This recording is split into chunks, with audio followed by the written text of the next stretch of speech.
Capítulo 2. Reconociendo a Jesús a través de nuestras cicatrices. Dicho esto, les mostró las manos y el costado.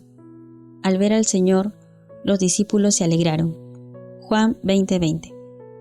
Eran unos pocos días después de la Pascua, y estaba leyendo acerca de la resurrección de Jesús en el Evangelio de Juan, capítulo 20.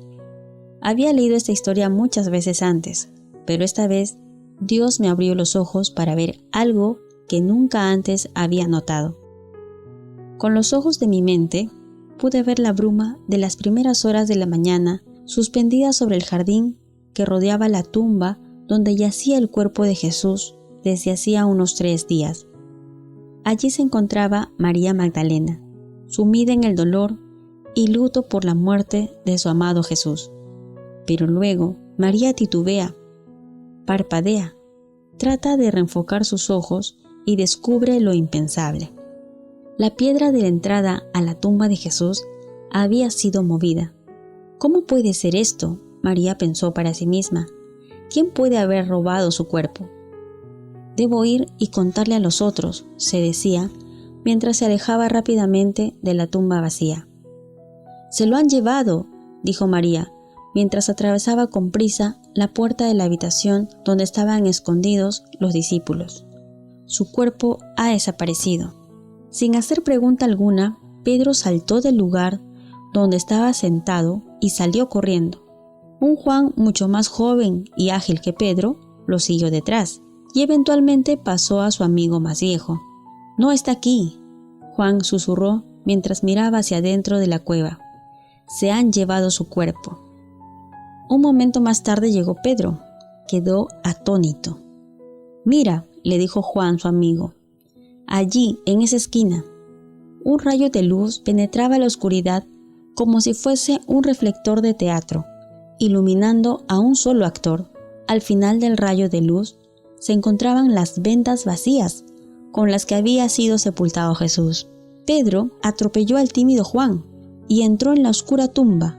Había suficiente luz como para ver los trozos de lino y la tela que había cubierto la cabeza de Jesús.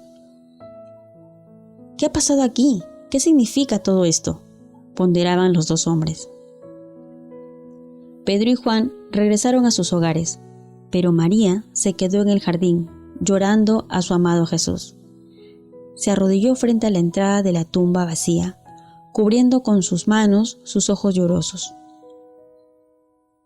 De pronto, un haz de luz le llamó la atención. Allí, en el mismo lugar donde había estado el cuerpo de Jesús, estaban 2 hombres, brillantes ángeles vestidos de blanco, uno a los pies y el otro a la cabeza. «Mujer, ¿por qué lloras?», le preguntaron los ángeles. «Se han llevado a mi Señor», replicó María a través de sus lágrimas, «y no sé dónde lo han puesto». Al escuchar un ruido detrás de ella, María giró su cabeza. Se encontraba allí otra figura, como si en un sueño. Era Jesús, pero María no lo reconoció o no lo esperaba. Jesús hizo eco a los ángeles. «Mujer, ¿por qué estás llorando?». María pensó que era el jardinero. En esto no estaba tan fallida. Era el maestro jardinero. «Señor», gimió ella, «si usted se lo ha llevado, dígame dónde lo ha puesto, para que yo vaya a buscarlo». Luego Jesús dijo una sola palabra: «María». Al escuchar el sonido de su nombre, María reconoció al Señor. Luego de una breve conversación, María corrió nuevamente a donde estaban los discípulos. «Lo he visto», proclamó, «he visto al Señor». Más tarde, ese mismo día, mientras la desilusionada banda de discípulos se amontonaba en un escondite, se apareció Jesús en medio de ellos. No llamó a la puerta, no abrió la puerta, simplemente se apareció. La paz sea con ustedes. Los discípulos no lo reconocieron. Parecía Jesús, hablaba como Jesús, pero ¿cómo podía ser? Para convencer a los discípulos de que en verdad era el Cristo resucitado, Jesús hizo un simple gesto. Extendió sus manos y reveló sus manos perforadas por los clavos. se levantó la túnica y reveló la cicatriz de su costado traspasado por la lanza. Fue luego de esto que ellos creyeron. Mientras leía el capítulo, Dios seguía mostrando estas escenas en mi mente, pero realmente fue esta la que me llamó particularmente la atención. La paz sea con ustedes. Dicho esto, les mostró las manos y el costado. Al ver al Señor, los discípulos se alegraron. Juan 20, 19, 20. Oh Dios, dije en mi oración, no reconocieron a Jesús hasta que les mostró sus cicatrices.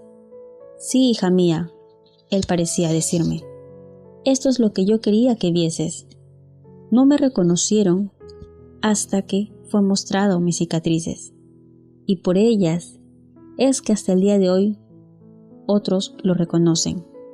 Cuando hombres y mujeres que han experimentado la cura de las heridas del pasado no tienen vergüenza de mostrar sus cicatrices en un mundo doliente.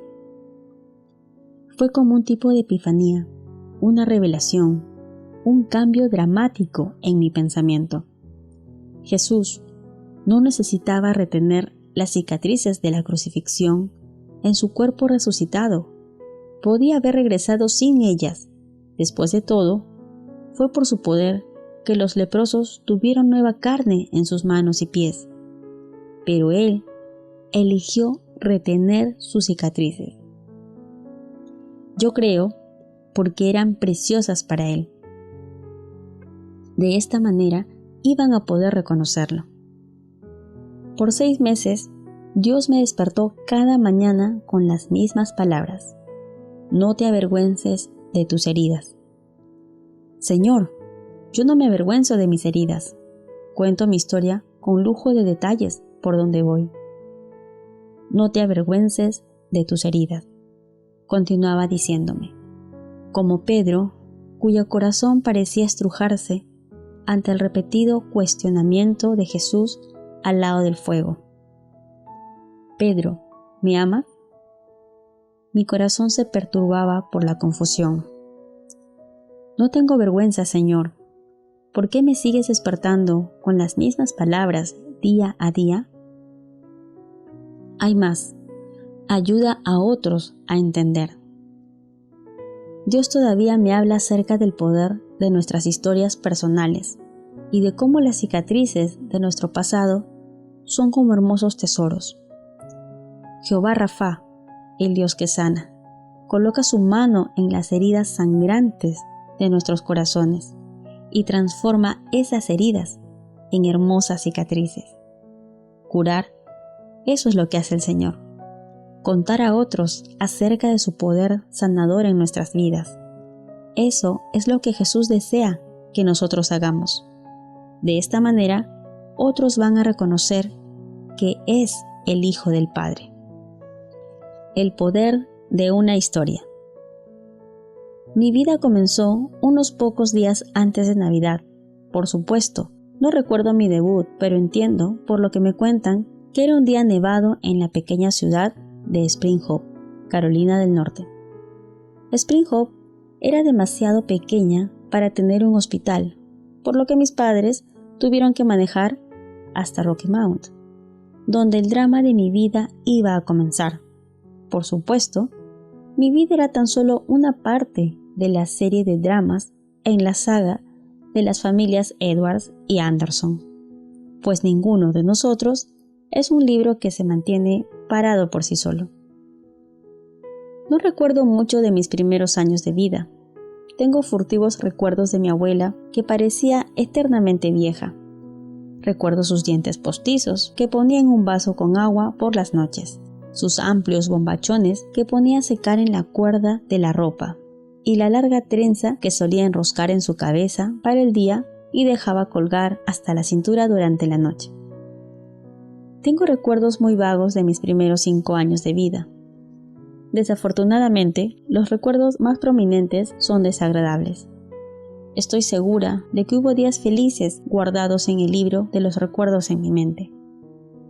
Pero los días oscuros tienden a apagar la luminosidad de manera tal que los días brillantes han perdido su resplandor. Vivíamos en un lindo barrio, en una casa de un solo piso a la sombra de unos pinos de más de 18 metros.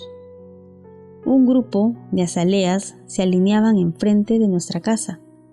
Columnas de estilo colonial sostenían el amplio porche, y una perra llamada Lassie servía de centinela y protectora. Mientras que la casa parecía el típico cuadro sureño de tranquilidad, dentro de las paredes se vivía una atmósfera de hostilidad y miedo.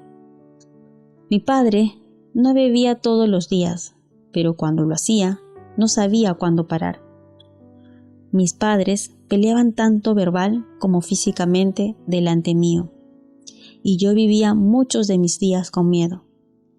Sentía como que estaba viviendo en una línea de quiebre de un terremoto, siempre a la espera de ver cuándo iba a tocarme el terremoto mayor. Hubo muchos de ese tipo. Recuerdo ir a la cama por la noche y apretar las cobijas debajo de mi barbilla y orar que el sueño llegara pronto para evitar escuchar los gritos, alaridos y peleas que iban a suceder en la habitación contigua. Sobre mi vestidor yo tenía un alajero que era una cajita musical con una bailarina que salía una vez que se levantaba la tapa. Muchas noches yo llegaba hasta la cajita, giraba la llavecita y abría la tapa con la esperanza de que la música ahogase los sonidos de la pelea en el cuarto de al lado. Muchas de las heridas que sufrió mi corazón infantil fueron inintencionadas. Siempre creía que estorbaba a los demás, que no era lo suficientemente inteligente o bonita y que hasta mis padres no me querían. Mi objetivo se convirtió en mantenerme alejada de todos y volverme independiente y autosuficiente lo más pronto posible. La relación de mis padres era la base por la que actuaba y tomaba mis decisiones. Sentimientos de inseguridad, inadecuación e inferioridad eran parte de cada uno de los días de mi existencia. Me sentía fea, no en mi exterior, pero sí en mi interior, donde más importaba. Ahora, escucha esto. Recuerda, la historia de nuestra vida no es como un libro que se puede mantener parado por sí mismo. Mis padres hacían lo mejor que podían. Mi madre había sido la hija del medio de entre una docena de niños criados en una granja, y mi padre había sido el más chico de 6. Su padre había muerto cuando tenía 5 años y fue criado por una madre viuda en los comienzos de la Gran Depresión. Yo creo que ambos trajeron a su matrimonio todas las inseguridades propias y ninguno de los dos sabía cómo hacer funcionar una familia. Pero Dios intervino en nuestra vida y todo comenzó conmigo. Cuando tenía 12 años, la madre de una amiga en el barrio me presentó a Jesucristo y a los 14 lo acepté como mi Señor y Salvador. Te puedo decir que desde ese momento ya no fui la misma. Si bien mi Padre terrenal nunca me había sentado en sus rodillas y nunca me dijo que era la favorita, ni me trataba como una hija a la que amaba, ahora yo tenía un Padre celestial que me amaba por sobre todas las cosas. Luego de entregarme a Cristo, mis amigos y yo comenzamos a orar por mi familia como nunca antes. Mientras mis padres, al principio, tomaron con escepticismo mi nueva fe, no podían ignorar la alegría y la paz que yo tenía ahora. 2 años más tarde, mi madre le entregó su vida al Señor, y 3 años más tarde, mi padre entregó su vida a Jesucristo. He contado en gran detalle esta increíble transformación en mis otros libros, El secreto de una vida equilibrada y en La mujer de sus sueños, por lo que no quiero repetir lo que muchas de ustedes ya han leído, pero en sí quiero detallar la historia de mi padre. Permíteme abrir la historia de la familia en este capítulo particular de la vida de mi padre. El alcohol no era el único vicio en la vida de mi padre. si bien nunca se hablaba de esto en el hogar, sus problemas con el juego, la pornografía y otras mujeres eran en realidad constantes. Era un tipo duro, pero a medida que empezamos a orar por él, el duro exterior de mi padre comenzó a ablandarse. Las duras paredes alrededor del corazón de mi padre comenzaron a desmoronarse. Luego de la conversión de mi madre, mi padre hizo un anuncio. «Voy a dejar de beber», dijo. «Pero no puedo aceptar la salvación que Jesucristo ofrece. He hecho cosas terribles en mi vida y no creo que Dios me vaya a perdonar. No podré jamás llegar a ser lo suficientemente bueno». «Ay, papito», dije yo, «Dios te va a perdonar en cuanto se lo pidas. Además, ninguno de nosotros puede ser lo suficientemente bueno. Si así lo fuera, Jesús no hubiera tenido que morir por nuestros pecados en la cruz». A medida que Dios comenzó a suavizar el corazón de mi padre, fue verdad que dejó de beber drásticamente de un día para el otro.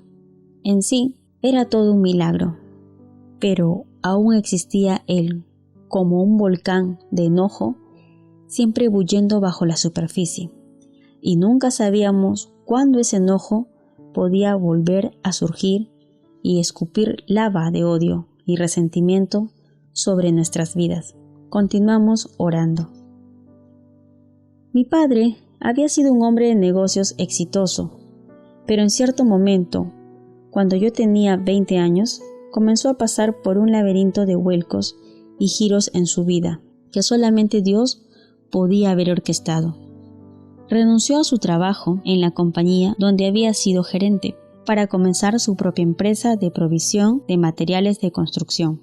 Pero su empleador amenazó con llevarlo a un juicio para que respetase un acuerdo restrictivo que estipulaba que no podía trabajar en el mismo tipo de industria para hacer competencia dentro de un radio de 100 kilómetros a la redonda. Por todo esto había enfrentado un proceso legal. El ser expuesto a solo Dios sabe qué y la ruina financiera en la pequeña ciudad donde vivía, sintiendo que se derrumbaba bajo todo el peso de estas circunstancias, mi padre iba camino a una crisis nerviosa, a una total falta de control. Ahora Dios lo tenía justo donde él quería.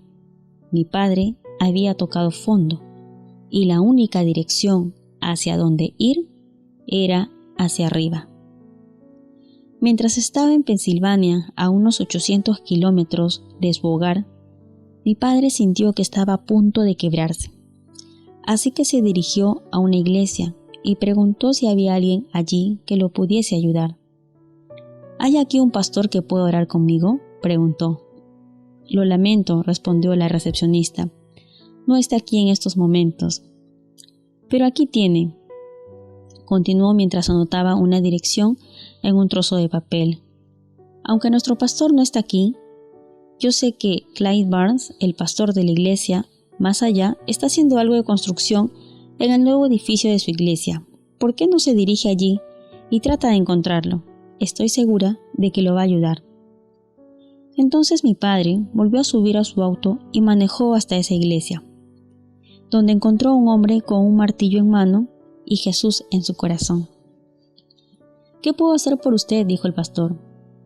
«Necesito que ore por mí», explicó mi padre con lágrimas que le surcaban el curtido rostro. «Vamos a sentarnos en este tronco mientras usted me cuenta lo que está pasando».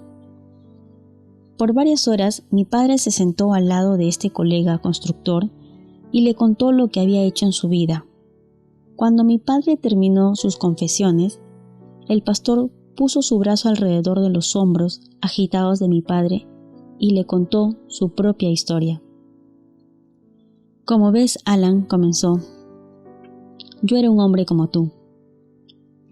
En los minutos siguientes, el pastor reveló su propio pasado oscuro y la hermosa esperanza y sanidad que encontró su relación con Jesús.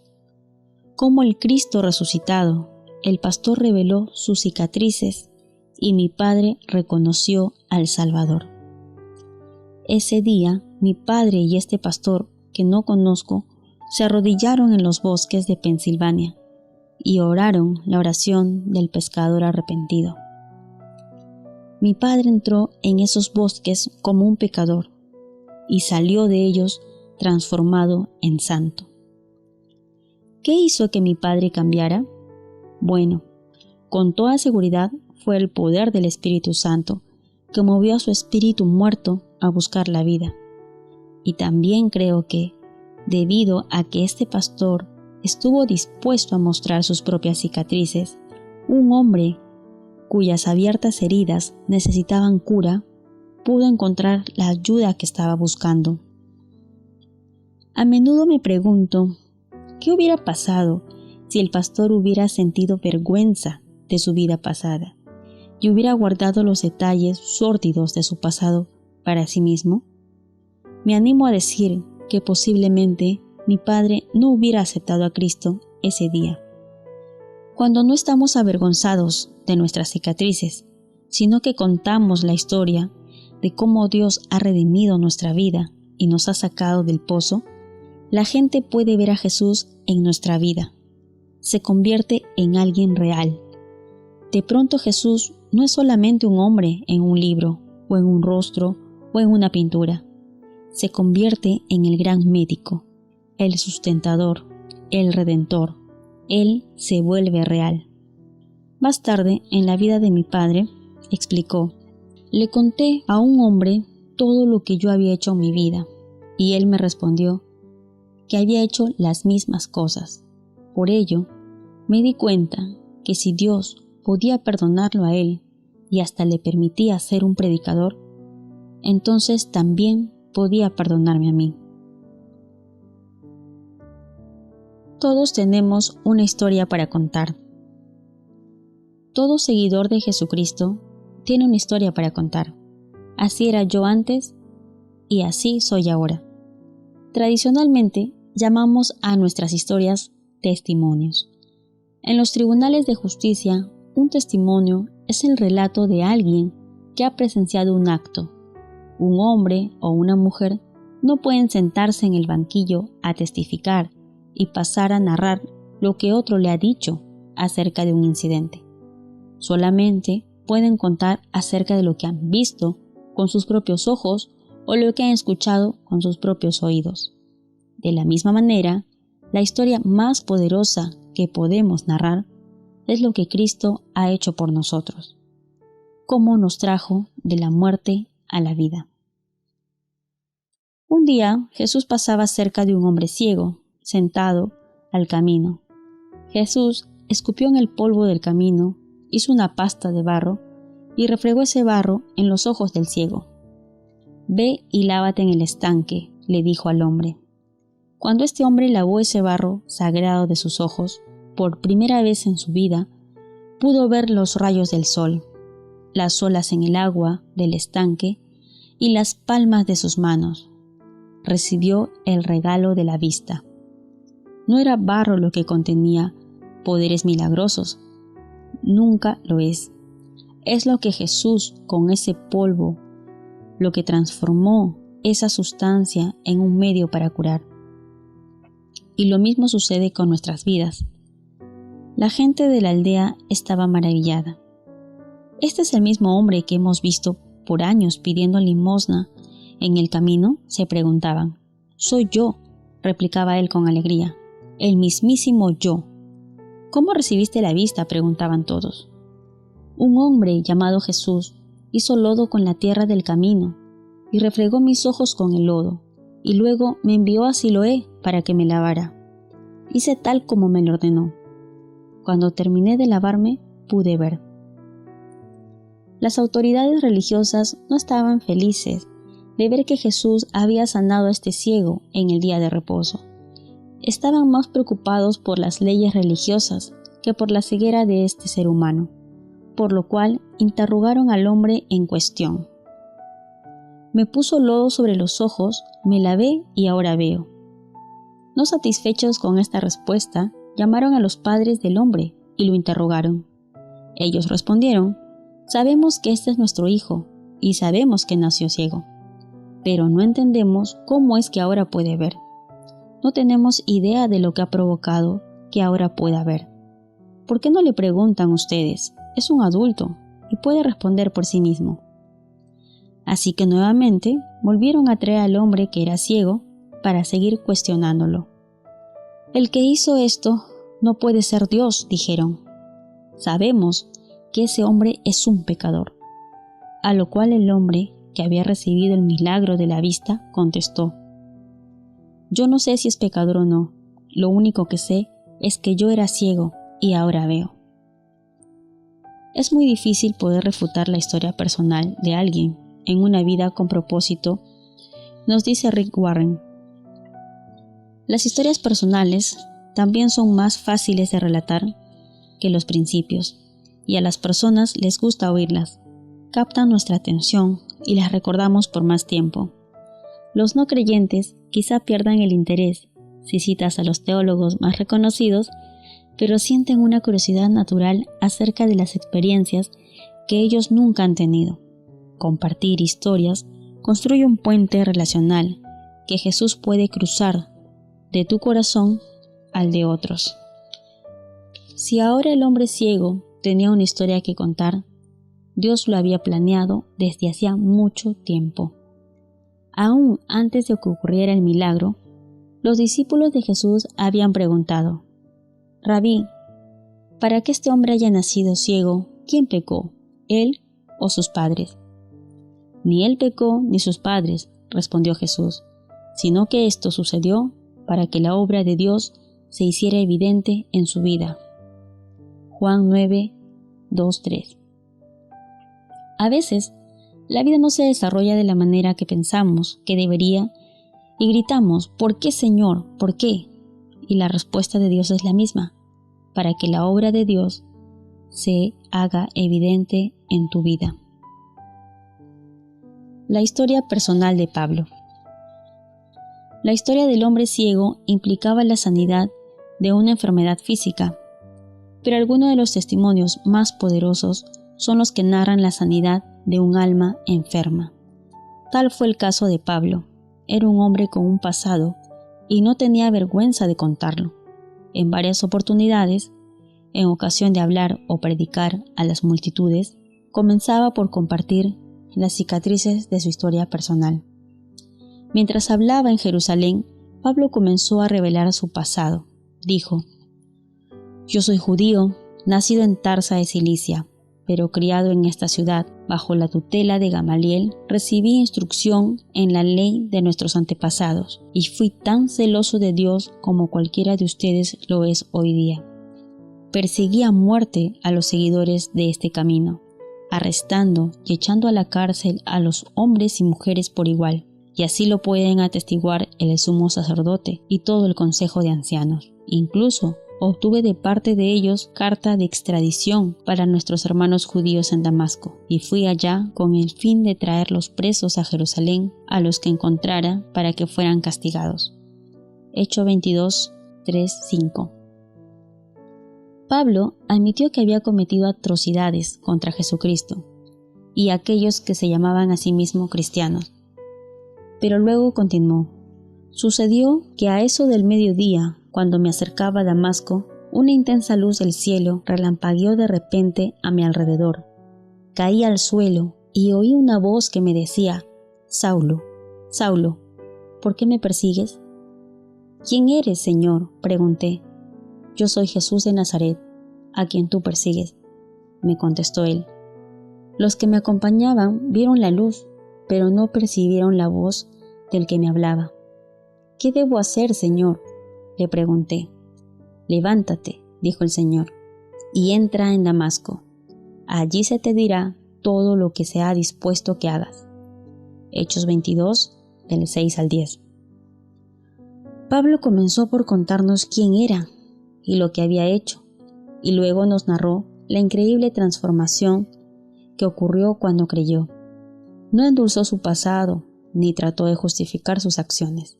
Simplemente dijo: así era, tuve un encuentro con Cristo cara a cara, y ahora ven cómo soy. Un último beso.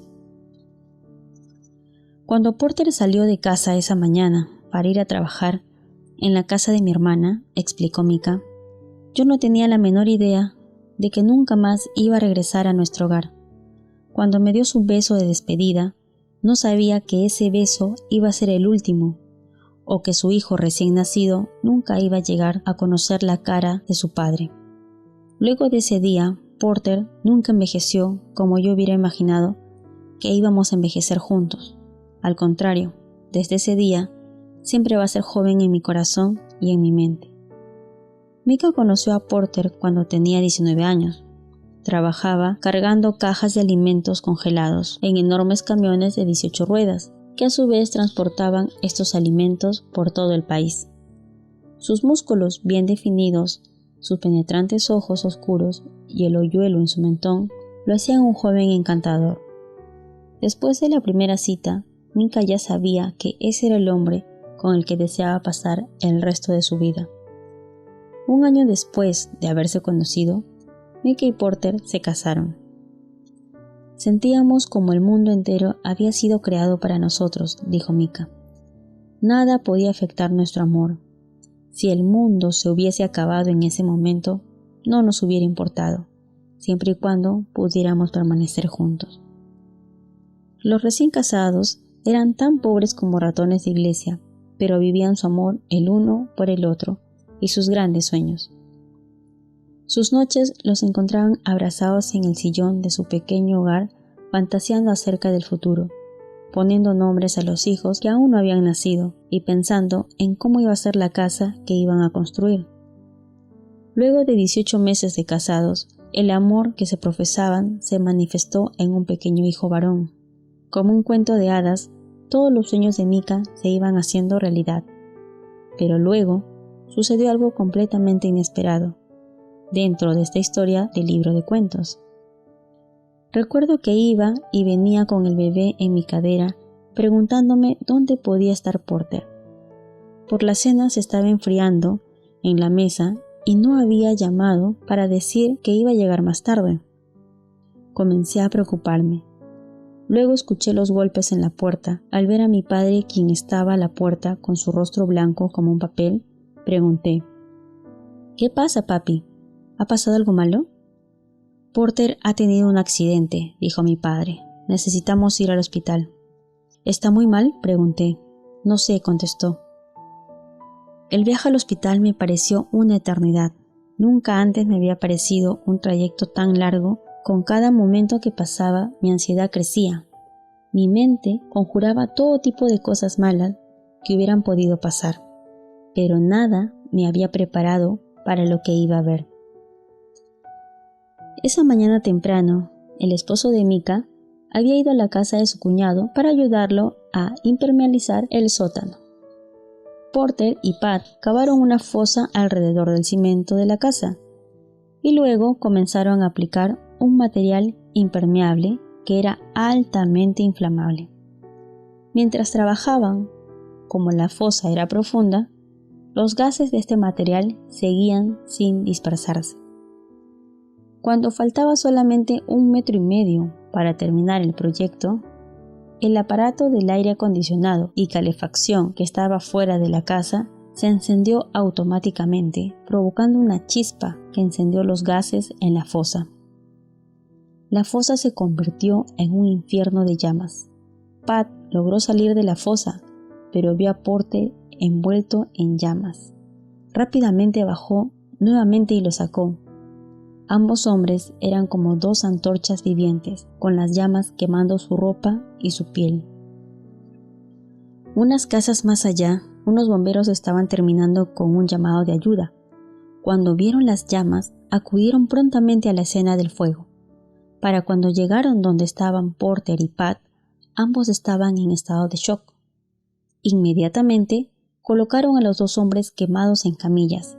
Lo subieron al camión de los bomberos y lo transportaron al centro del quemado. Mi cuñado tenía quemaduras en más del 40% de su cuerpo. Mika recordaba, pero esperaba que se pudiese recuperar. Porter tenía quemaduras en más del 80% de su cuerpo, tanto en sus órganos internos como en su exterior, y su probabilidad de sobrevivir era de 50%. Nunca voy a olvidar el largo trayecto por el corredor del hospital, mientras el doctor me llevaba a la habitación donde habían puesto a mi esposo y a mi cuñado. Todo parecía moverse en cámara lenta para mí, y escuchaba el eco de nuestros pasos en mis oídos. Creo que no respiré en todo ese trayecto. Cuando llegué a la puerta, quedé petrificada. Ambos hombres estaban tan quemados que era imposible identificar quién era quién. La piel estaba completamente negra, sus cabezas eran el doble de la medida normal y la carne comenzaba a caer de sus extremidades. Las piernas de Micah no pudieron sostener al ver a su amado Porter en el estado. Cuando volvió en sí del desmayo, se dirigió al lado de la cama y deseó poder abrazar a su precioso esposo. La única parte de su cuerpo que no estaba quemada eran sus pies. Ella tocaba su piel en los pies y trataba de imaginarlo entero. Los siguientes 8 días fueron una nebulosa de visitantes, doctores y oraciones. Cada día que Porter seguía con vida era un tesoro sin precio. Mientras él luchara por su vida, Micah podía tener esperanzas. 8 días después de la explosión, los médicos trataron de hacer un trasplante de piel para reparar algunas partes de las áreas más críticas del cuerpo quemado de Porter. Pero cuando los médicos regresaron a la sala de espera con los ojos bajos y expresión desesperanzada, Micah supo que algo malo había sucedido. En medio de la operación, comenzó a explicar el doctor, Porter tuvo un paro cardíaco. Su cuerpo no pudo aguantar el trauma de la cirugía y ha comenzado a apagarse. Puede despertar dentro de las próximas 24 horas. Tendremos que esperar y ver. Micah comenzó a lamentarse profundamente en voz alta, mientras le rogaba a Dios que salvase a Porter de la muerte. Se debatía al pensar en que quizá era mejor para Porter partir a la eternidad y dejar este cuerpo de dolores. Los médicos dijeron que era muy posible que perdiese el uso de sus brazos y que iba a estar cubierto de cicatrices si lograba sobrevivir, pero Micah lo deseaba vivo. Debería dejarlo partir, pensaba para sí misma. En el cielo va a estar completamente restaurado en su salud y no va a estar lleno de dolores, pero ella aún conservaba la esperanza de que iba a vivir. No había vida cerebral, ya no respiraba por sí solo, no despertaba. Uno a uno, los órganos de Porter comenzaron a dejar de funcionar, sin vida. Luego del funeral, Micah se encontró sola como una madre reciente y ya viuda a los 21 años. Su atormentado corazón hacia su pareja, con el atormentado cuerpo de su esposo, ambos tenían huellas de profundas cicatrices, quemados envueltos en dolor. Aún así, Micah sabía que Porter estaba en el cielo, adorando a Dios, ahora completamente restaurado. ¿Podría ella ser restaurada? ¿Podría ella continuar caminando por esta tierra con este doloroso vacío en su corazón? Te voy a ser honesta. Este libro tiene que ver con la honestidad y con ser realistas.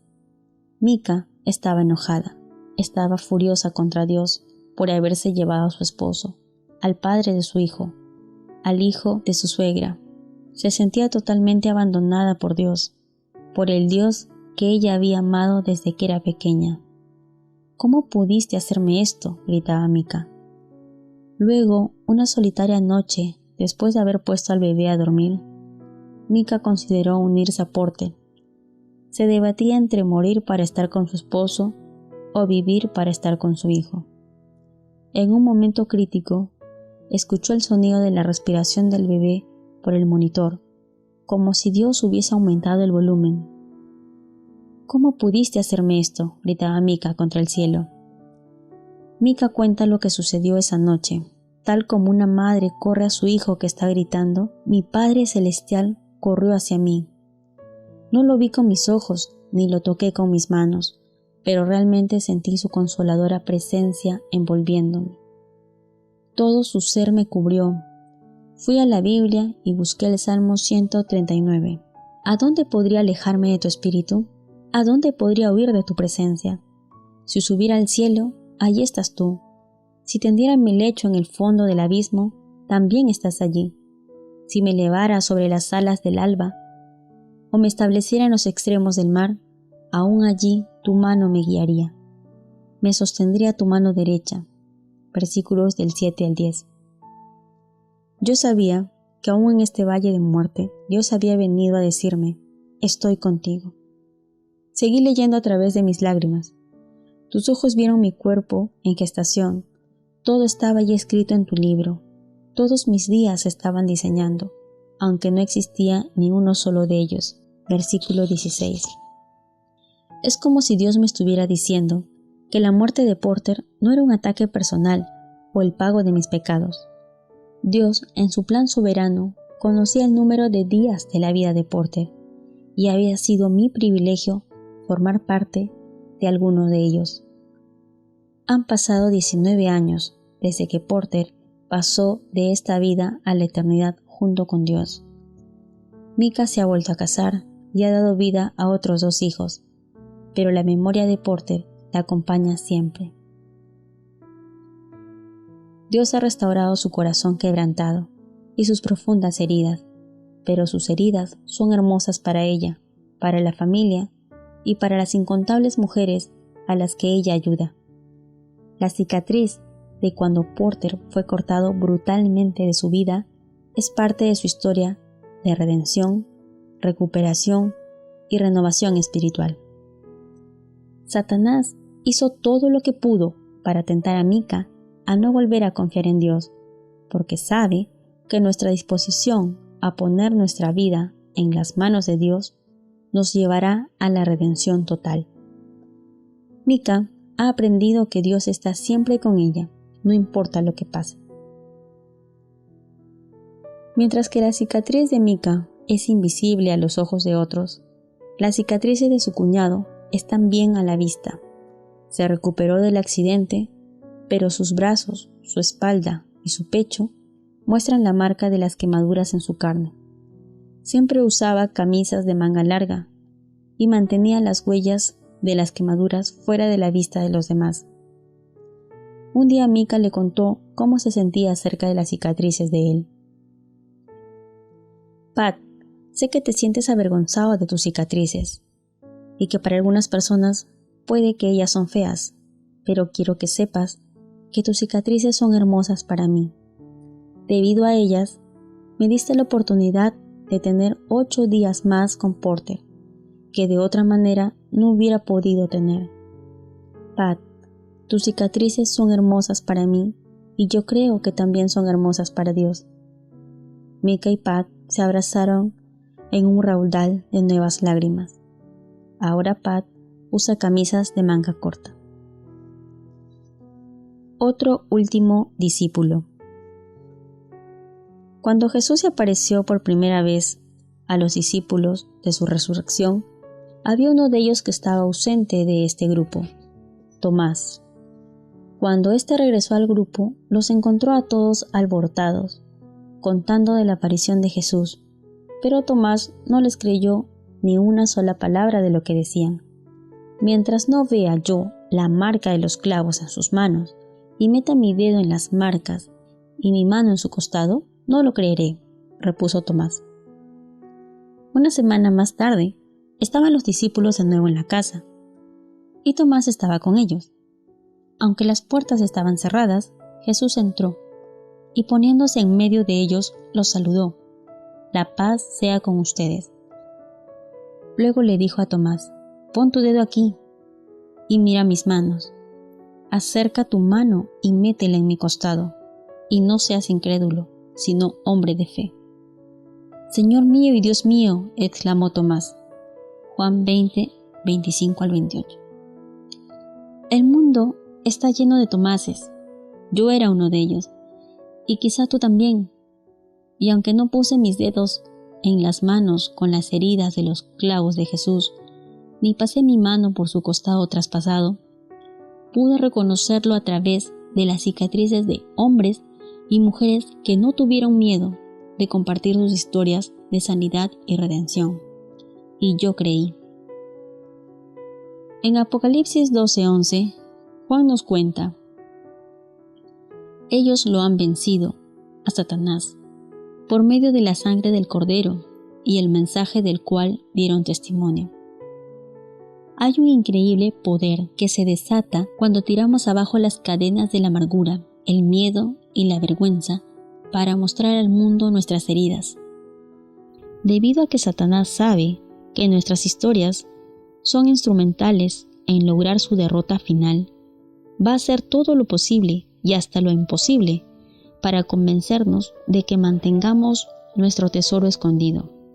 Ay, querida amiga, Dios nos está llamando para que no nos avergoncemos de nuestras cicatrices, pues es por estas mismas cicatrices que otros van a reconocer al Salvador Jesucristo.